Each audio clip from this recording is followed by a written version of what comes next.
Welcome to Drum and Drummer, a podcast focused on drums, drumming and drummers. I'm George Pickering and that's Ben Winty, and we are both professional drummers in this business we call music. So stick around and join us as we pass the time whilst trying to stay in time.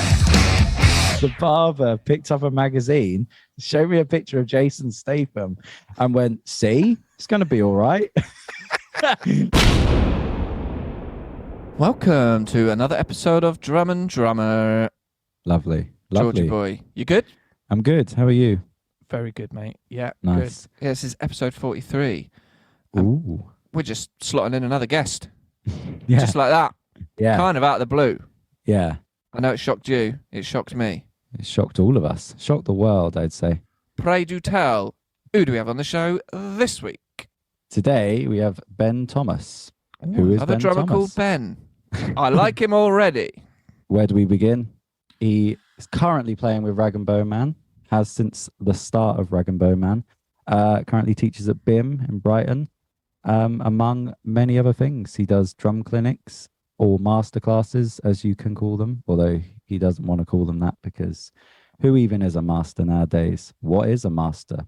These are all things we will discuss. This podcast is a masterclass. Well, in how not to do a podcast. No. In how to do one. I'm bigging us up, George. Fuck yeah, it. Thank you. Yeah, well, up. Someone's got to. Should we dive on straight in? Let's go straight in. But I mean, Rag and Bone Man, you must have heard of him. Yeah. Do you know what I mean? If you haven't, pause it now, listen to a song or two, and then carry on this episode. Yeah. So here's our chat with Ben Thomas. Cheers for coming on. Do appreciate it. No worries, man. Total pleasure. No, I've been wanting to have you on for a while, and I was like, I kind of subtly looked at when Rag and Bone Man were finishing the festival run. I was like, okay, they're good. I'll see if we can get them on. Oh, sweet, man. No, it's cool. But I'll start with that. I mean, it looks like you've just played all the festivals in Europe. How was that festival? How was the festival run? Quick, actually. It flew by. Crazy. Yeah, I mean, it was, I think it was just shy of 40 dates. Around about 36, 37, I think, which is pretty nuts considering that we've been through quite a lot of quiet periods recently. But it was great, man. It just flew by. I mean, we started late May and just wrapped up a couple of weeks ago. So nice. Yeah, it was great, man. It was a bit of a whirlwind, but it was awesome. Like, shows were great. I mean, it was cool to do a full festival run again. Last year, I think we did about just over a month, or what we could do based off of the unnamed thing that we won't talk about. But yeah, it was cool, man. It was great. Just a whirlwind full of shows, some great stuff, great crowds, and just a great experience, really, as you'd expect. Yeah, no, it looked pretty special. I wonder if I could just start by talking about, I mean, how the gig with Rag and Bone Man came about, because I did some research and I looked into it. It looked like you started playing with Rory and a rapper called Stig is it 2013, and you were driving them around, and it said somewhere that you're almost like the tour manager in the early days. Is all that correct, first of all? Or? Yeah, it is. I'd say interim tour manager, not to talk myself up too much. I mean, it was more the case that I think Rory had decided, I'll call him Rory from now on. Rory is Rag and Bone Man. It just saves the mouthful. Yeah, it's easy. Less syllables. and it's just less weird. Because I know him as Rory, obviously. Yeah. Yeah, so I think that was the turn when Rory had decided to take this thing into what it is now, or at least start that process. And his producers at the time, one of whom being Mark Crew, who I spent a long time with, or a lot of time, I should say, back in my late teens in music projects and things like that. And he was kind of the in for me, because he was working with Rory. This is about 7 years down the line. Gave me a call and said, do you want to come and work with Rory? You know, and we knew each other. We never knocked about together back in the day necessarily. We didn't sort of mix in the same circles. But then we knew of each other, knew what each other was doing clearly. And then he was just like, yeah, cool. Let's get Ben up. And I went up to their studio in London for a kind of rehearsal stroke audition. They didn't call it audition, but it always kind of is, isn't it? That first time you play with people went really well. And then, Stig, or Stig of the Dump, his artist name, was on that tour as well. And we toured the UK I mean, back then it seemed huge, but it was only about, I think, it was a summer's worth of dates. It was nothing like what we just done, but at the time it was huge because it was like, wow, you're playing music with people that you really like, and the music's great, and it's a huge buzz, man. So yeah, drove him around in my little Astra for a few weeks, and it was wicked, man. It was probably, I'd put it up there with one of the most favorite times of my entire life. It was, I mean, in terms of grandiose kind of things, it's not, but in terms of what it meant at the time, it nothing compared to it. It was just incredible, and we, it was coming off the back as well of a second support tour with Bastille. That's the very first thing we did together, which was great, and then it went into summer festivals and whatnot. But it was great, man. It was just incredible. Yeah. Was there a feeling even back then that it was going to become as big as it has become? In all honesty, I haven't got a crystal ball here, but as soon as I heard the first track, and as soon as I saw what was on the table and what was being kind of talked about, I just got a feeling that it was going to be something great, man. Yeah. It was just, it's weird. I mean, I've always played with bands in the past and artists that I've enjoyed playing with and like the music. I think that's got to be that's always been a thing of mine. Or at least you try and find something about the music that you like. Do you know what I mean? Yeah. For him, as soon as I first heard that track, I think it was Wolves I first heard. Yeah. And Mark had sent me through like a first demo of it. And literally, man, I heard it first thing in the morning, jumped out of bed, and was just like, man, this is nuts. This is just exactly what I want to be doing. And I guess a few elements got to come together in your head, and you're thinking, hang on a minute, voice is amazing. Everything, it's just coming together as a whole package, if you like. Yeah. If that clicks with you, then, and it did, I was just like, yeah, this is going somewhere. I mean, maybe not on the level that it is now and has been, but it was definitely going to go somewhere for me. Yeah, definitely. What had he had out at that time? Because I was researching before this, and I didn't realize how much music he'd put out before Human. There was essentially 3 albums or EPs. At what time did you come into all that? Was it after Wolves, or? It was right before, while Wolves was being written, I came in and was a part of that sort of first EP run, which was the first one he did. He did like a Blues Town thing, which is just him, and then he's got his stuff with High Focus, Rum Committee, and he did various other things that he still gets involved in every now and then. He doesn't lose any contact with that. But yeah, I came into the process, if you like, when the Rag and Bone Man thing, as it is now, is in its infancy. But again, I don't think you ever sort of lose anything that you've done before, because it's all integral in what he's doing at the moment. Yeah. So that's why you're getting hip hop influences, you're getting some jungle drum and bass influences and some of the stuff that's been put out recently, for example. And you also get the blues, you get the pop, you get soul, you get all that funk stuff, and everything rolled into one, which I think is why it's just such a good thing to be part of, because you're never bored in a set, because you're always going to get something thrown in from left field that you weren't expecting, which is so cool. You're never just sort of, it's not one of those gigs you can just predict, because every time we come in to do a set, there's a few curveballs, which is great. And that happened in right before the summer run. We came in from our UK autumn tour, had a few months off, and then got in the rehearsal rooms and played the set through. And it was like, cool, this is going to be a pretty smooth, not easy, it's never easy, but smooth and sort of relaxing summer. And then Rory sort of comes in and said, I've been writing these tunes with Shy FX, how about we bang them in a set? Let's do them tomorrow. And it's like, oh God. Amazing. I was like, okay, man. Yeah. Which is great. At the time, you're thinking, bloody hell, okay.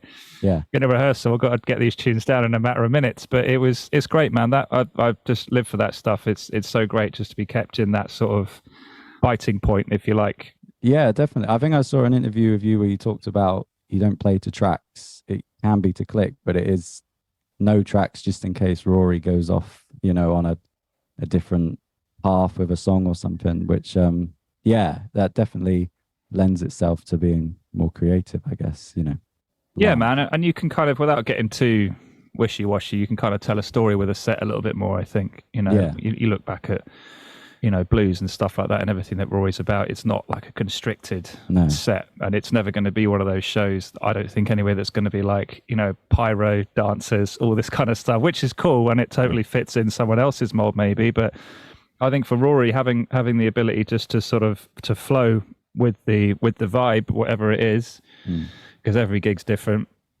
and just sort of play with the crowd a little bit. I mean, some tracks, like you said, we do have click with, because it's kind of important that, you know, if it's the first track, like All You Ever Wanted, for example, it's quite a specific tempo. And as we know, when we jump on a big festival stage, with all the will in the world, sometimes you can be a little bit too excited sometimes. So it's just good to start things off on a even keel.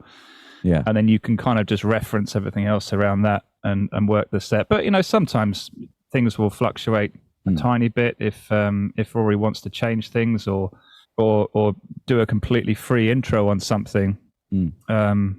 But that always involves a lot of communication between the bands. There's a lot of creativity there, really, in terms of communicating, and that's what, you know, live music's all about anyway, in my opinion, is sort of working with each other and sort of bending with each other's phrases and different, I don't know, musical feelings, shall we say? Yeah, without definitely. getting too washy. Has there No, ever it's- been a point where it's maybe going off on a sort of tangent and you've just thought, I don't know what's going on here? Has that ever happened? Well, there was once, I think we were doing Isle of Wight Festival. This was probably back in 2017, 18, when Rory did just randomly start singing a cover halfway through the set, a filmed set that was going out and broadcast. I forget what the song was now. I need to find out and remember what that was. But he started singing this thing. I think it was Love Is All You Need or something like that. And then looked at Ben, our MD. I was like, what are we doing, man? Then we were all talking down the shout mics. And this whole like amazing thing came together. And it was one of the highlights of the set. So that's the only time. I mean, in terms of what you're talking about, I don't think so. I mean, I think everyone's so sort of, what's the right word here? The chemistry on stage between all of us, we've been playing together for years now. And there's such a kind of chemistry there that even if something catastrophic happened, I've got every confidence that we'd make it work, because we know exactly how each other plays. It's like a football team that have been playing together for years. You know where you want the ball.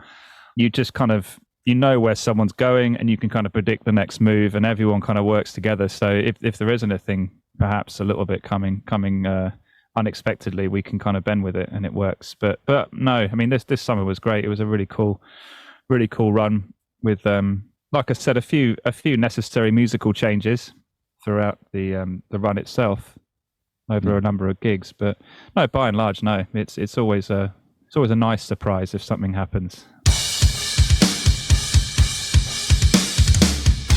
So you're talking about, playing those big stages and, keeping it together, keeping the tempo together.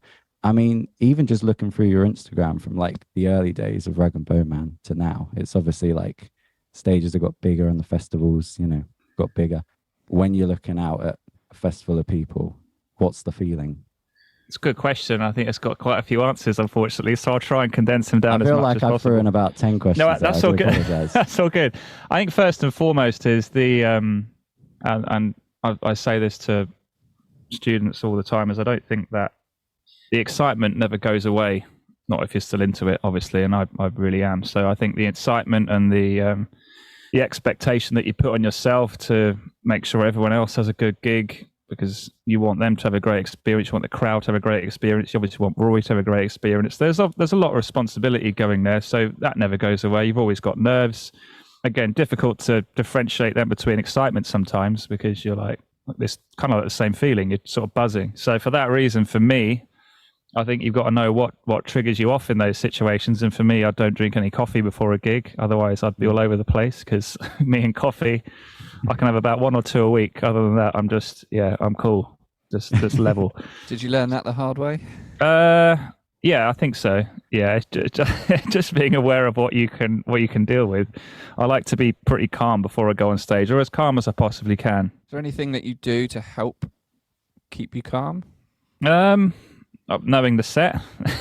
Pair of drumsticks. That would be a good one. I think it's a really good question. I think knowing that it is a thing that's going to be there, I think is the most important thing. Just expecting to walk on stage, knowing you're going to feel a little bit edgy for the first 3 tracks, at least. That's usually if you can get through the first 3, cool, I'm kind of settled now.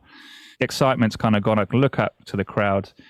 And I think it's just a case of getting comfortable in your environment and making that environment as comfortable and as familiar as it is. That was actually a Benny Greb thing I saw from one of his clinics, because I asked that similar kind of question to drummers that I've seen. I think Steve Smith asked it too as well.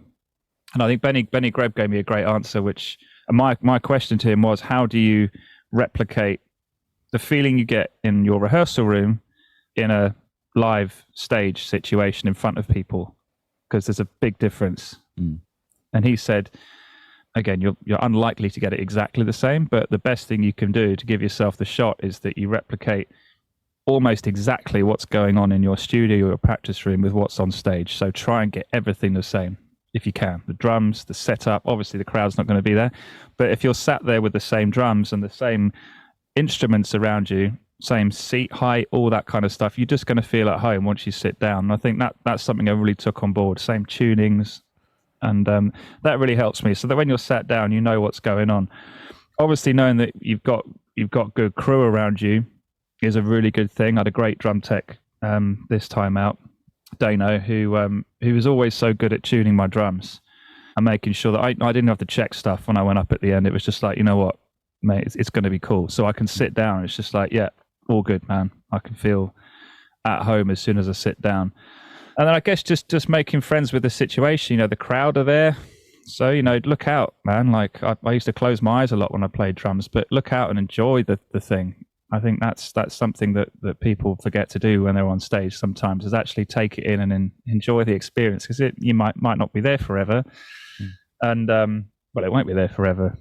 But as long as it is around, you got to make the most of it, and you want to be looking back, because everyone comes off stage thinking, "Oh, I wish I could do that again. Wish I wasn't so nervous on that first track." Yeah. So I sort of try and get ahead of myself a little bit there and think, okay, at the end of this gig, you'll just want to jump back on stage again. So take that approach now and enjoy it. One thing I wanted to say, last thing about the Rag and Bone Man, was there a moment where you started to see this is really taking off, perhaps after the release of Human or something? Yeah, quite a well-defined moment, actually. I mean, obviously, when you're that into something, it kind of, I don't want to say it's neither here nor there, because that would be BS, because you're aware of everything. But once you're that into something, it kind of is on the outskirts of your, I don't know, the stuff you care about, because you're playing music that you want to be playing. As long as I was playing it to an audience at that point, I was like, great, I'm really happy, man. This is exactly where I should be right now, and I think that's the point. And at the time, we'd been touring quite extensively, like smaller venues around Europe, doing the odd promo trip and doing some UK runs. And I think we were into the second stint of a European run. We were sitting I think we were at a gig in Paris, on smaller venues in Paris, just in the dressing room, all chatting. And someone just came in and said, Human's getting pretty big in the charts. We were like, oh, sweet. Yeah. Where? And they're like, well, it looks like it might be getting towards the top. And I was like, okay, that's pretty mad. And we thought, okay, well, we'll see what happens there. And then, in all honesty, man, after that, it was just such a roller coaster that I can't even remember. It was like 1 week we were doing sort of pretty small venues, which is great. And then the next minute we're doing The Brits Are Coming, live TV, pretty big bit of promo there. And then we're rolling into like a massive warehouse doing a pretty upscale production rehearsal for a new UK tour that was literally like chalk and cheese compared to where we were. So there's a lot of adjustment that has to happen in that period, and you got to make sure you're ready for it. And I think as long as you paid your dues back in the day and been through the mill with umpteen other artists, and obviously keeping an eye on what you're doing, and are you ready for the gig, and are you practicing enough for the gig, are you practicing the right stuff for the gig? And fortunately, all those things for all of us had been the case. So when it came together, we all stuck together and were able to ride the wave, if you like.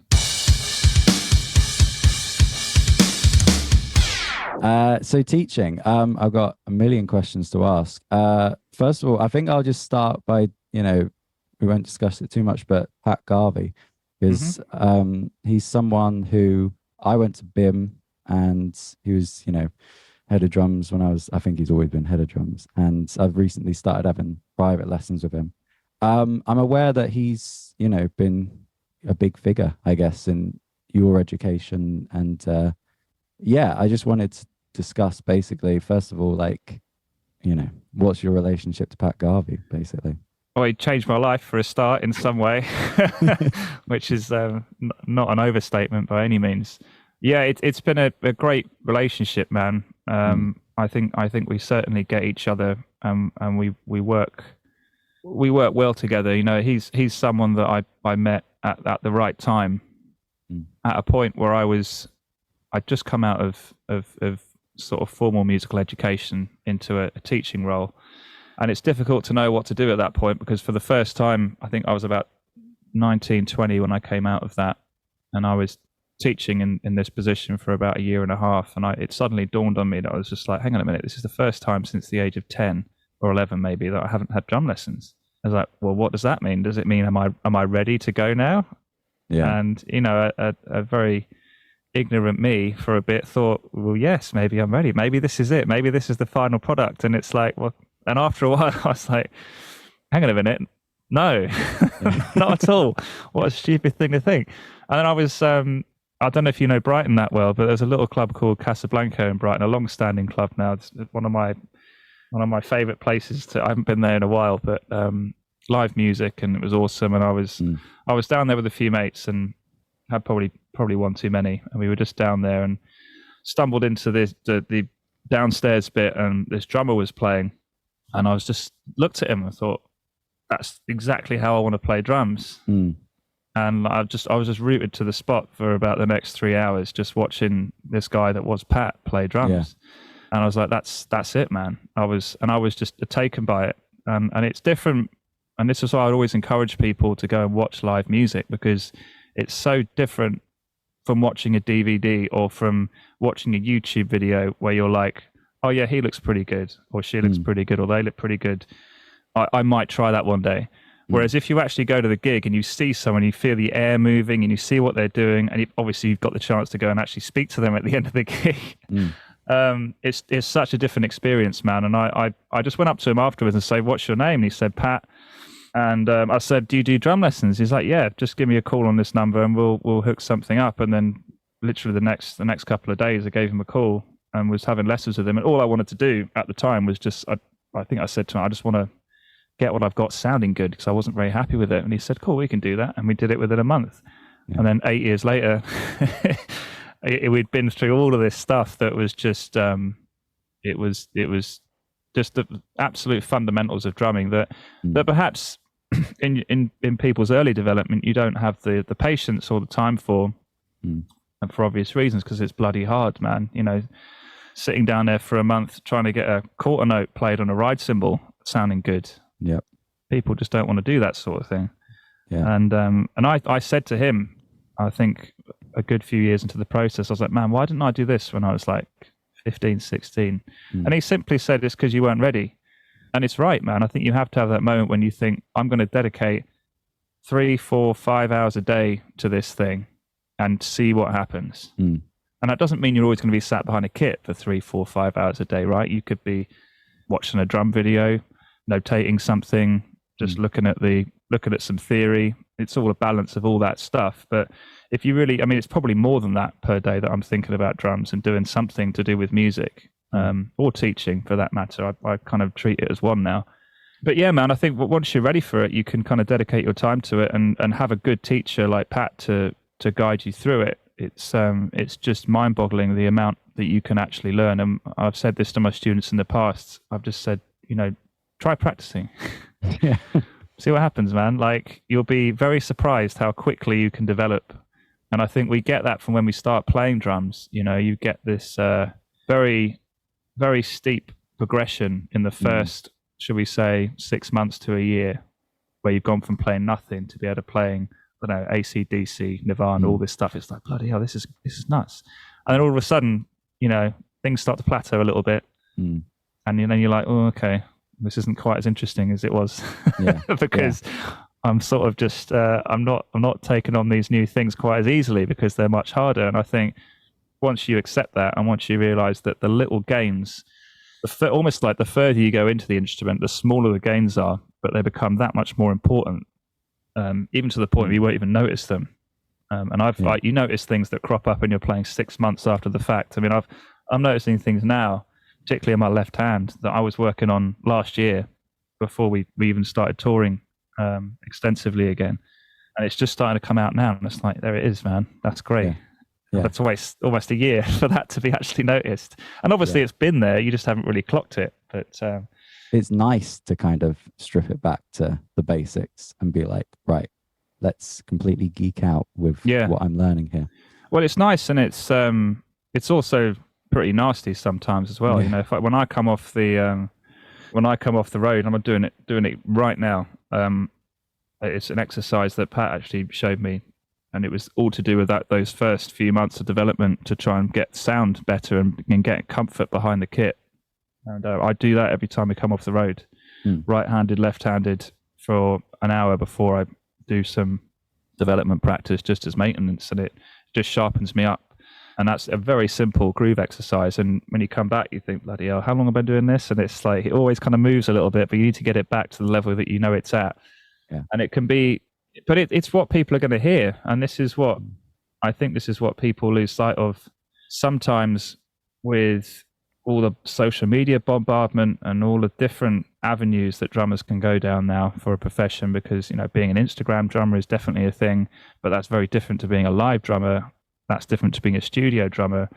And you can do all three things, but that you need to get a different hat on when you're in those situations. And I think first and foremost, the first thing is getting a good sound.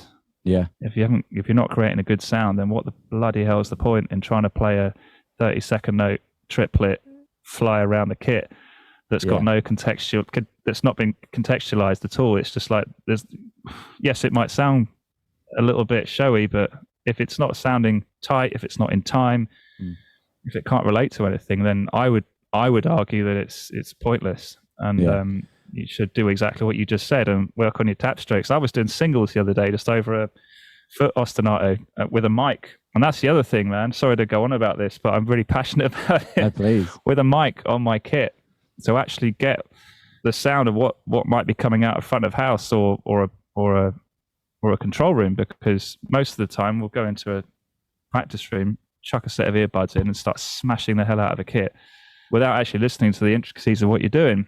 So if and this is a good thing that most of us sort of developed over lockdown, is that this kind of setup and getting a mic on your kit or something like that, just to give you some instant feedback in here as to what you're doing, can be super horrible, because you're hearing to unmixed drums as you're doing it. And if that starts tightening up and you start becoming more aware of what you're actually playing, that can have huge benefits and implications to your progress. When you talk about just making the drums sound good, you're talking about more than tuning and things like that. You're talking. What are the sort of specific things you're looking for when you play and you go, that doesn't sound good, and then when you play and you go, that does sound good? What's making that difference for you? Well, the first thing has got to be timing. I mean, I got, I wouldn't say grilled, but I definitely got my arse handed to me a little bit by a MD back in the day, who I'm eternally grateful for doing this, who was a great drummer himself. Was playing some parts for a tune, and he just sort of looked at me afterwards and said, okay, that's cool. How about you make it less busy, and how about you try and chuck this fill-in down? And he played this really simple fill-in, very effective, simple, like linear thing. I was like, dude, I can't play that. In my head, I was like, I can't play that. I know I can't play it. I've got to try and play it in front of this guy. And he was like, oh, something like that. And he sort of got up and watched me do it again. And it was literally like a pressure cooker moment, man. I knew it was like a sort of stand or fall kind of moment. So I was like, do you know what? I don't care, man. I'm in this for the long haul. I'm just going to swallow this and get it done. And his thing was timing. And I got it in the end. I spent some time practicing it after the session had ended and got it back the next day, and it was all good.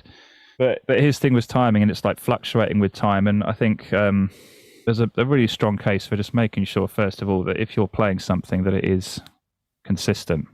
and it sounds in time. I think a common thing that people do these days that I see when they're not ready to do it is chuck in a load of and I still do this sometimes. I'm not saying I'm the master here telling everyone what to do. That's not what I'm trying to do. But chucking a lot of ghost notes on your snare for in between a groove, it's just like, first of all, why? Unless you're trying to emulate, I don't know, Mike Clark or David Garibaldi, probably no reason to do that. Unless you're trying to do that sort of thing, which is very hard anyway.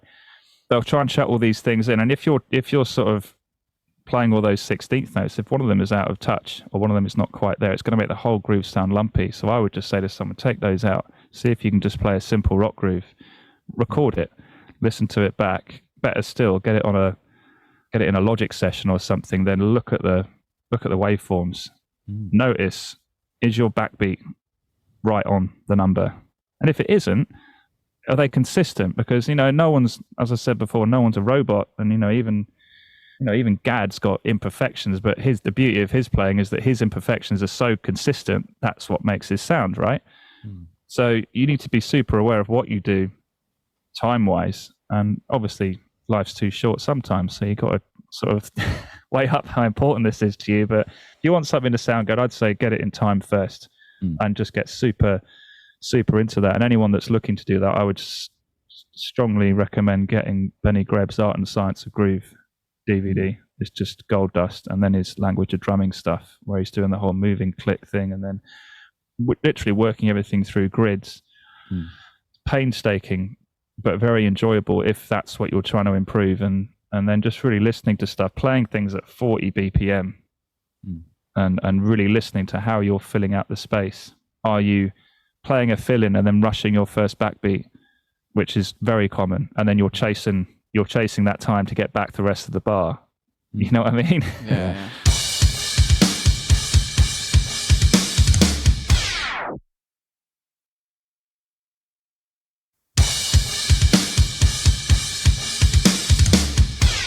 This is where I move on to the actual sound. Once you moved on from timing, it's like, how do your drums actually sound? Have you got them tuned right? Are you playing the right drums for the project? Are you playing drums that you actually love playing for a start? I think that's a good one. Then cymbals, metals, then are you making the right musical choices? I think that's a huge one. Like I said before with the ghost note thing, sometimes you can create just this hurricane of I'll try not to swear. Is that what we're going for here? No, you swear. Oh, we can swear. Okay. Yeah, So you sometimes you get this like just hurricane of piss coming towards you because it's just like just all noise, and it's like, man, that's the episode title. Sort of. You know what I mean? And don't get me wrong, man. There's a time and a place for everything, and I love all kinds of music. But I'm focusing here just to contextualize everything I'm saying. I've got a pop gig, so everything I'm doing relates to that. That's like my main gig. I do other things as well, of course, but that's my main gig. So I want to make sure that I'm not having to move too far from that realm to fit in with it, to make sure that, and I made that mistake straight away. At the time I got the Rag and Bone Man gig, just to come back to that, I was in this sort of deep jazz journey, and I was learning all this jazz technique, just listening to jazz, going off on one with that, which is cool, and it was great. And then all of a sudden this pop gig comes along, and I come into a studio and you've got to play 80 BPM, just bass and snare. You're like, I can't do that, man. Or I find it very hard. It's a real thing. And you think you should, because you've been burning it like, I don't know, 250, 300 BPM trying to play all these bop tunes. I do say trying, by the way. I didn't quite get there to finish it for the pop reason. But it's a completely different beast. So I think being aware of your musical choices to fit the exact need of the song is super important, and not trying to go in and I don't know. I might get castrated for saying this, but I think you've got to think like a drummer and think like a musician and not necessarily like a drummer, if you know what I mean. Yeah. Again, that could line me up for some flack, but do you know what I mean by that? Title. Yeah. It's like, I mean, people have said that before, and I hope people know what I mean when I say that. It's that you're not, and this is coming back to the social media thing, is why it can be really clouded, because most of the time as drummers we're seeing these tiles of people doing these amazing things on their own as drummers, and it's like, if we don't listen to the music as well, then you're going to end up really struggling to contextualize everything you're doing and make sure someone can actually play with the part that you're playing, that you're not treading on any toes. Are you playing too many bass drums so that when you go into a session, the bassist is going to be like, dude, what the hell's going on? You know, does a hi-hat always need to be there? Yeah. Maybe not. Maybe it only needs to come in the second verse in a pop context, for example, you know? So I think just having your ears open. So yeah, timing for me, creating a good sound from the actual timbre of your kit, and then making the right musical choices. I wanted to talk about your teaching BIMM.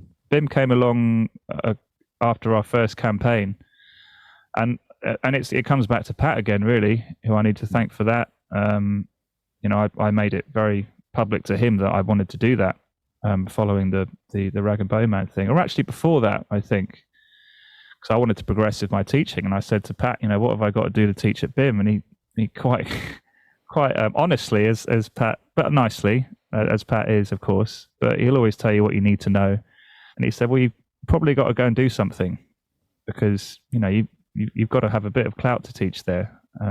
Or I would like to have had. So anyway, and so, you know, a couple of years passed and we were still having lessons. And I said, well, how about now? I'm playing with this guy. And it was like, oh, okay, great. Well, let's see what we can do then. Let's see if it works. And then when would it have been? 2018, end of 2018. Got a few classes there, and they've been great, man. And again, it's come along sooner than I would expected and I planned for. And it's sort of difficult to catch up sometimes with everything that's happened, because it's been great and thoroughly grateful for it all, of course. But they've been incredible. It's a great place to practice, and teaching's a huge part of my life. And like I said, it's great to have. And I know why Pat said that now. And it's because you can bring situations from a live gig or a tour into the classroom, and it makes your teaching so much, I wouldn't say easier necessarily, but a lot more accessible, because you can be like, well, we did this yesterday, let's do it today. Yeah. And I think it's a bit more engaging. And I think I've just entered my fifth year at BIMM now. Oh wow. Which is great. And going back to the last few years, it's actually it's been pretty amazing what they've been able to do and facilitate for their tutors. I think in the lockdown period, it was just second to none.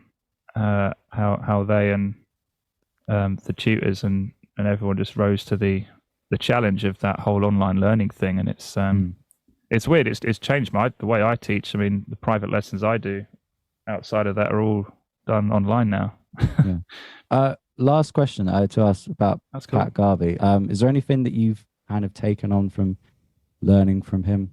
Fundamentally, really, what I got from him is just the art of doing something for a long time until it's ready, which is almost impossible this day and age with people's patience levels. I've just noticed mine. It's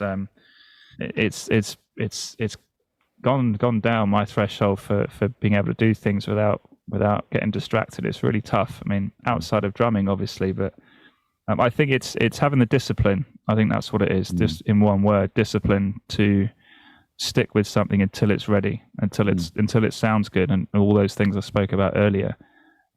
Because you get far more out of that than you would, getting all these half-baked things. Yeah. And then just chucking them out and hoping for the best. You never want to do that, man. And that actually comes back to one of the things we said about feeling comfortable on a gig, to bring things a little bit full circle. It's knowing that you've been through something enough to go on stage and being like, I don't care what happens, this is going to go well, and taking into account that, I think this was a Gavin Harrison thing I saw him speak about. It's the amount you're able to process in a live situation or a pressure situation goes down. Your CPU, I think he talked about it like that. It's like you lose about 30% of what you're able to actually do. So everything you're about to play better be in that 70%. Yeah. Otherwise, there's a chance it might not quite come off. So I think bringing it back to Pat, it's getting things run through the mill. I don't care if it's a single stroke roll. You do it from 30 BPM up to however fast you can do it, or however fast you need to do it based on your gig. And practice your gig, by the way. That's a really good one. I've learned. Practice your gig. Getting away from topic a little bit, but yeah, discipline, man. And like you said, having just developing patience with things and trying to see the long-term benefits from doing something that might seem a little bit pragmatic and very well, I wouldn't say boring. It's only boring if you don't know what happens next. But yeah, just sticking with stuff and making sure it's good before you move on. Yeah. I'd like to talk about your drum gear. Oh, cool. Yeah, I'm sure you've been asked a lot about this, but am I right in thinking Gretsch? Yep, Gretsch, Zildjian. Can't leave anyone out, can I? Remo, DW hardware, protection racket, Porter and Davies. Help me out here. Who am I missing? Skins, sticks. Remo, Roland, of course, Vic Firth, and 5As. Yeah, what size? These are. I'm playing between two at the moment. These are the Stanton Moore sticks, which I really love because they're nice and front heavy. Got a nice big tip on them. They just feel great. If I'm not kind of powering, they're quite thin for me, but they just feel awesome. If I'm doing some home recording stuff or just light stuff in the studio, they're great. But other than that, I've just switched to, and they're a bit longer. They're like a tiny bit longer than a standard. Let's have a look. No, that's exactly the same stick. And that's an Extreme 5A, so that's going to be even longer. See what we got here. Yeah, there we go. So that'll be a standard stick. They're just a bit longer. Oh yeah, just a tiny bit. Yeah. And then I'm on the road. I'm using, which aren't too different. They're the Extreme 5As, so they're even longer. I never used to like longer sticks, but I just somehow feel like they work for me at the moment. So I'm just using a mixture of those.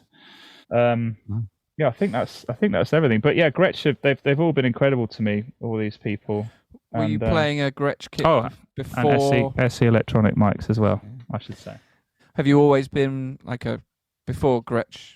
You worked not always. No, I mean I think and endorsements are strange, man. It's I think just to put a little bit of a comment on that. I think it's always something that you talk about as young drummers, right? We're always like, oh, let's get in a drum endorsement, get loads of free gear and all this stuff, which is a myth, by the way. You know, it's never something I think people should outwardly push for because the opportunity has to present itself quite naturally, and I think it's there if you need it, and I think that's the biggest thing. Like if you actually need to have kits in different countries and have an A rig and a B rig and all this stuff, then fair play, man.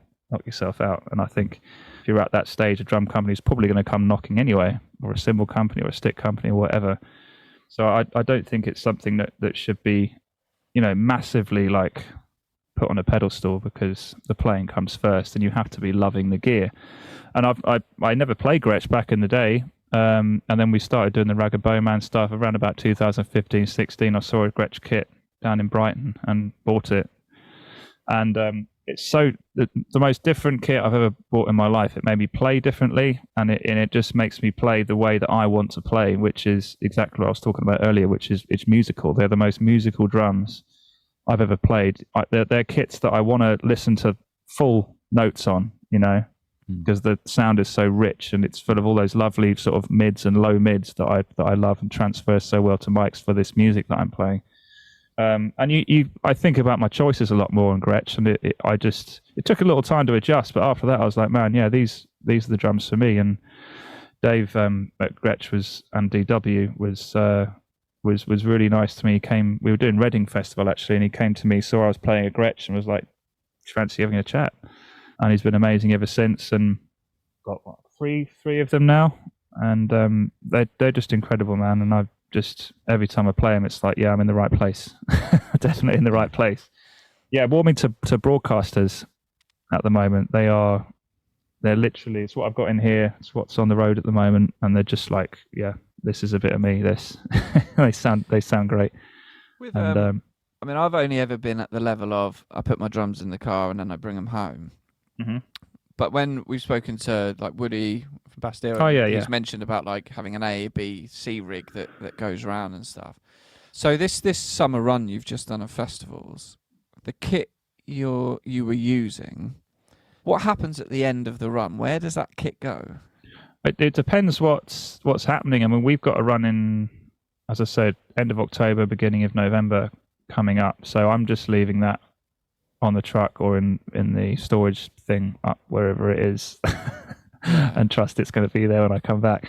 But no, all the production managers and tour managers, they look after all that stuff and make sure that everything's safe. And obviously you can go and pick it up if you need it because it's my kit. So I'm just like, if I need it for something, I'm going to go and get it. But yeah. It just makes things a hell of a lot easier if you've got it in the trunk up there and you can just come back to it. And I got that kit for that gig. You know, it's my kit, but I've got other stuff here, so I'm going to use that here. But if I really needed it, I could get it.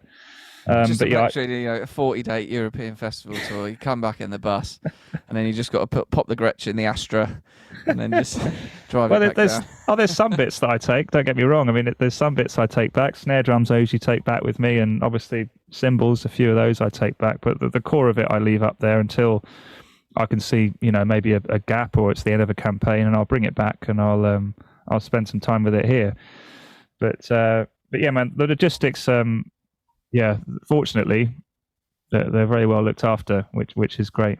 But yeah, I mean, I've been just so happy with them since I got them, and likewise everything else. Ilgin have been incredible to me, and we use we go for quite an old school, sort of slightly more vintage sound with what we're trying to come across with our stuff, and I think it blends with it really well. And the MD had a great vision for what that should sound like, and he liked Gretsch. I mean, I think that's the important thing, man. If as drummers we can get some understanding of how our kit sounds and how it works with our playing, but no one's going to really appreciate that more than the people you're playing with, because they're going to get a far different perspective. Anyone that's had someone else play your kit and you stand out front of house or somewhere, I mean, you won't hear that, man.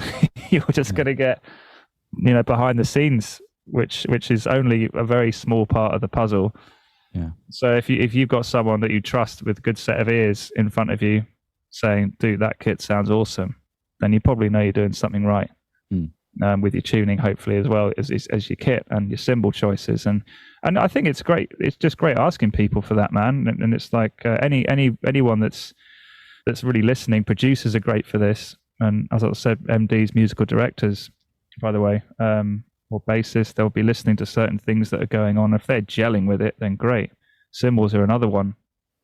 With Rory, I've not got stacks everywhere and splashes and stuff because it doesn't call for it. It might look really cool, but it doesn't call for it at the moment. So I just like big, thin cymbals that get in and get out, that provide a really nice bit of seasoning for the song. And I don't want to be crashing all over the top of Rory's vocal, because that's what people have come to hear, man. They haven't come to hear me. So you got to make sure that the stuff you're playing complements the key part of the process, which is him, and also keeps everyone else happy. And you, of course, you got to feel comfortable with it as well. That's important. Yeah. And for me, that's sticks really. Sticks are I go through so many stick dilemmas. Goddamn, I hope it's a while before I go through the next one. When you say stick dilemma, do you mean like choosing which stick to use? Or? Oh, there's just too much choice, isn't there, man? It's just like, there's a new stick coming out. It's like, oh, really? Yeah. And you always get an acquisitive nature about me to sort of say, maybe I'll give that a go. And then the biggest thing about that actually is getting into a false sense of security, whereby you might be feeling great in the studio when you're playing, and you're sort of tapping things a lot lighter, which is why I favor the Stanton Moore sticks for a while, when we were in lockdown and perhaps not doing so many shows. But then when you get onto a stage, you're like, I'm over gripping these like a bastard, man. I need some more meat in my hands. So I think it's also using the right sticks and the right equipment for the gig, Definitely. That makes sense. I used to do something very stupid where I'd have a 5A in my right hand and a 5B in my left, because I felt like I could go, because if playing fast, and I was like, well, this one's lighter and this one can get the backbeats. But I wouldn't say that was stupid at all. I always thought it was pretty moronic. No, man. I got to stop doing that. No, a jazz drummer taught me that back in the day. Good friend of mine, Jason, he said, try different sticks in different hands. Oh, perfect. Why not, man? I did actually say that to someone from Vic Firth once. They looked at me like I was, So we do all this pair matching for nothing. It's like, and obviously it's preference and what you're doing. I mean, I spent the whole summer playing with my left stick upside down, man. So and I love the way it feels, especially when if I'm at home and doing some different stuff. I'll play it the right way up. But yeah, man, I love the feeling of a thick stick in my left hand. I mean, that's the name of the episode right there. So many potential titles. We're going to finish up with what we like to ask all our guests. You've ordered something online. Okay. You get the notification from the delivery company. Yeah. The delivery company name pops up. You're happy or you're sad? Who are you happy that is delivering your, let's say, a new snare drum? So who's your favourite delivery company and who's your most hated, worst delivery company? Wow, okay. Favourite delivery company?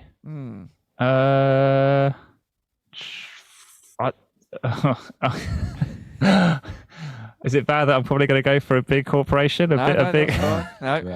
I mean, Amazon works, man. Oh, yeah. Okay. Yeah. I don't know who delivers their stuff, but I always see it on the doorstep and it's always there. So I guess it's that one. Probably going to get it in the neck for that. I did once have this isn't libelous, is it? We're not going to get like, no one listens to this anyway. It's fine. We've slagged them all off. So oh, right. Fine. Okay, cool, man. Well, I got, I think it was a Yodel parcel once, and I was, I think I just bought a pair of shoes, and this is way back when I was living in one of my first houses in Brighton, and it was the old classic of, left it in a safe place, and they'd left, and I got it through, and I was like, left it in a safe place? Or where the bloody hell's that? So I was looking around the outside of the house for ages, even looked in the bin, and then they'd actually put it in a recycling tub, which had since been filled up with bottles, which I only found out from calling them. And then I even get to see the trainers because they got chucked out with the recycling. So I was like, well, hang on a minute, why would you leave them in there? So yeah, I think that was a Yodel one. Cool. But yeah, man. Well, there we go. We'll put Yodel at the bottom of the pile. They might have got better. Who knows? Yeah. Who knows, man? I don't know. Well, thank you so much. It's been no worries, man. A pleasure. Yeah, thanks for joining us, Ben. No, thanks for having me, man. It's always a pleasure to do these things. I feel like I need to do some drum practice. Oh, that's cool. Yeah, me too. Yeah. Always. Definitely something I... Me too, man. Do.